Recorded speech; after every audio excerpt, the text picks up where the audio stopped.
The plan, as I understand it, is to add this 600,000 square foot facility to the 37 ICE detention facilities we already have in Texas. I understand what our local politicians are saying. We're trying to work within the law. We're in a delicate moment trying not to make a bad situation worse, and I respect that. But appeasement never works.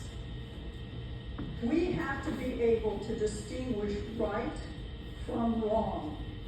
We have to stand firmly for what is right. That is a minimum requirement for a moral, ethical leader. There's a saying in the military: lead, follow, or get out of the way.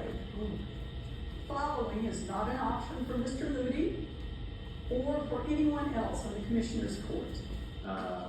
I respect your right to speak, just as I respected the rights of protesters and everyone else at City Hall to do what they did, which I thought was unprofessional. But I stand by my message, and if you heard my message, it was about pro-public safety and pro-law enforcement and concerns that some of the words and rhetoric that we are using, escalating violence, and these escalation of force incidents that ultimately end in tragedy.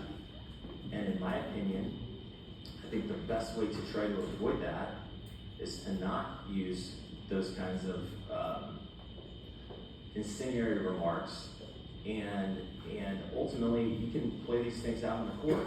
Do law enforcement officers make mistakes? Yes. But I mean, if you're arresting 20,000 people, 30,000 people, there will be mistakes made.